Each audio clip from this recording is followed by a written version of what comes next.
DeWittDailyNews.com. If you haven't tried it, why don't you go to Central Illinois' leading online source for local news, Police Blotter, for the record information, obituaries, and more on your desktop, laptop, iPhone, or smartphone, DeWittDailyNews.com. It's 8 minutes after 8 o'clock on this Tuesday morning. Top of the morning from the newsroom of Regional Radio and DeWittDailyNews.com. I'm Seth Lawrence with this expanded local newscast. Streaming to Facebook and YouTube, it's brought to you by Peterson Insurance, your Pekin Insurance agents in Clinton. The DeWitt, Macon, and Payet counties 4-H fair will also be a junior county fair for the first time this year. DeWitt County 4-H Fair Board President Dan Enos indicates they received money from the state of Illinois Department of Agriculture to give back to exhibitors who participate. And unlike other junior shows, this is exclusively for residents of the 3 counties. Fair Board for the past 3 years have been working to make this also a junior show along with the 4-H show, which we get state money to give the kids for their projects if they so desire to also enter into the junior show. It is a little different kind of a junior show than most of you may know of a county fair.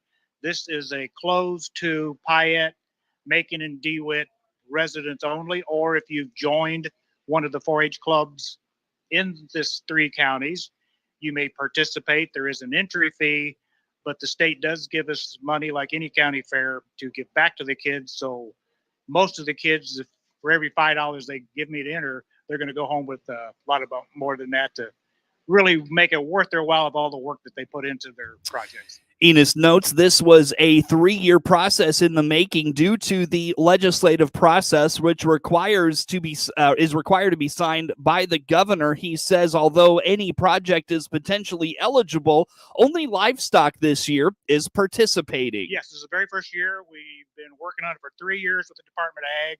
A lot of paperwork cleared through to it has to be a bill signed by the governor. So it takes a lot of paperwork, and going through legislation, as most of you know, takes a while. All projects can. This is our first year. Some of the superintendents, there is work they have to do. Some superintendents don't totally understand.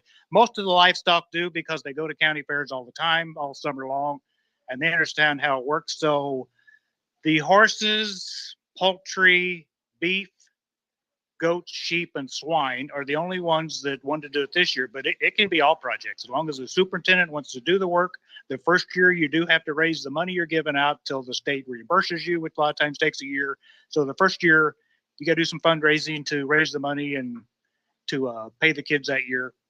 But it is some work, and some of the superintendents like, I don't know if I want to do the work. A lot of them don't understand it if you don't go to county fairs and understand what's going on for the project. But yeah, everything can be in this next year if they want to. Enos says at this past weekend's 4-H horse show, entries were up from the previous year as exhibitors enrolled in more classes thanks to that monetary incentive. Well, you just had to prove that you're here for more than a 20-year lease, which we are. We've been here since 1954, leasing the grounds from the DeWitt County Farm Bureau, and they're on board with this too. But everybody here at the Department of Ag has been working with this. Everybody's really wanting this to go, and we're hoping it does. I can see today that the entries are up.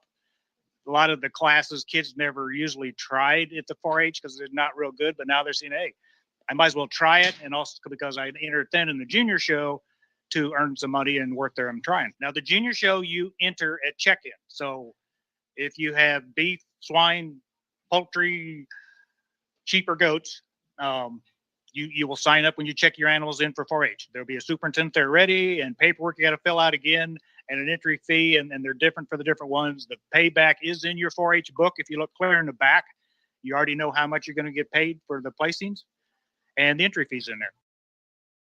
The deadline to enlist for the Livestock Junior Show is Friday, July 8th. The Junior Show is 5:30 to 6:30 Friday and Saturday from 8 a.m. until noon.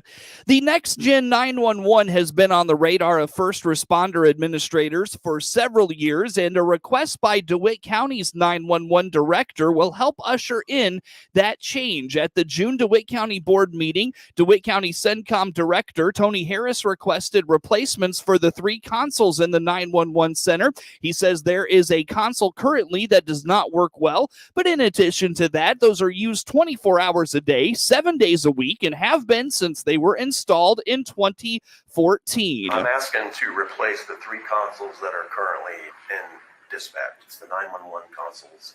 There's 3 of them. They're 8 years old. We replaced those in 2014. It's time to replace them because several different reasons. First off, the dispatch center is staffed 24 hours a day by 2 dispatchers, 7 days a week. So those consoles are manned that entire time. So those consoles that are 8 years old, that someone has sat there for 8 years. And we are having issues with them. There's one little piece where the keyboard sits that occasionally during a call, when the dispatcher goes to type the call, it falls down and the keyboard falls in their lap. So we are having some issues with those. I started looking here a couple of months ago at different consoles, and I was asked to basically about the ergonomics. The consoles that we have now, you can't stand with those. Dispatcher that's just coming back after having back surgery, and it was asked that we would look at the console where we could give them the ability to stand if they want to stand during their 12-hour shift. So that was one reason. According to Harris, the next gen 911 is going to require a lot more equipment, and this will allow them space for all that equipment. Another reason is we're gearing up for a next generation 911, which is going to totally revamp the 911 system, which is going to bring more equipment. And when I say more equipment, that's going to be more equipment that's going to have to be set under the consoles or on top of the console surface. Right now, there's not a whole lot of room. It's pretty packed in there. That's going to give us more room to put the extra screens we might need, phones, things like that. Cable management, we have an issue behind the console where there's just cables just hanging, and this will take care of the hanging cables. I got a call a couple months ago, a dispatcher that got his foot tangled up in one of the cables and pulled it loose, and it pulled some of the equipment down and took down a phone system that we had to repair. So that needs to be taken care of. So those are the reason why I'm asking for this to be done.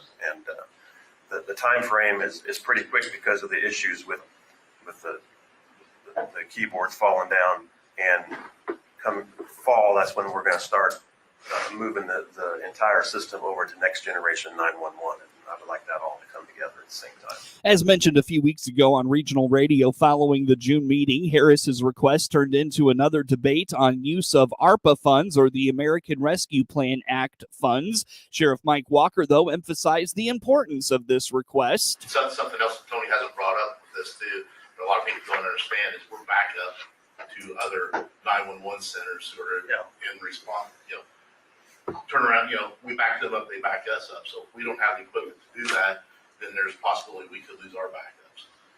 So these things are important. And like Dan mentioned, I got something I'm probably gonna bring next month that goes right along with this as far as our radio system. Things like that. Aaron talks about, life safety stuff. This is definitely a life safety thing, because you get a dispatcher in the middle of typing in a heart attack or a bad accident on 51, and that keyboard drops down, and for some reason it deletes all the information or cuts off that 911 caller. You're taking a lot of time to get that process started all over again. When the equipment gets installed, there is a meeting room adjacent to the 911 dispatcher's room where equipment will be transferred to temporarily. Harris says the next gen 911 could be in DeWitt County as soon as the fall. Perhaps you found as you're getting older, you cannot exercise at the level you once could, but want to still be active. A clinical pharmacist and director of the Pro Football Hall of Fame's Performance Health Program has some ideas for you. Dr. Jim Lavelle also authors the book, Cracking the Metabolic Code, and says as you get older, you need to take in more protein. But, you don't have to be over the top with it. It's just a matter of, it is good to get some weight-bearing exercise over the age of 55. So one of the things is to, you can go to the local Y, to local community center that's doing these types of programs, and try to enroll and get into any type of weight-bearing exercise. And it doesn't have to even be for long periods of time. 20 to 30 minutes even 3 times a week with weights, and people over the age of 55 could be really beneficial. Now, that's just one component of it, because then you have the fact that, once you get over 55, your protein demands actually go up if you're wanting to have improved longevity. So they have shown that once you get to age 60, you gotta get that protein level up. And, it's a big challenge for a lot of people because, you tend to not eat as much and you don't want to cook, but you got to get that protein up. There's a couple really great, there's a drink coming out, I think, that's really interesting called Rejuvenate, which is a drink that was kind of designed for people over the age of 55 to help with their sarcopenia. It's got really great studies behind it. So Dr. Lavelle gives props to the DeWitt County Friendship Center for its senior yoga classes because that is an essential part of maintaining balance as we get older. Get the latest in local news anytime from your computer or mobile device at DeWitt Daily News.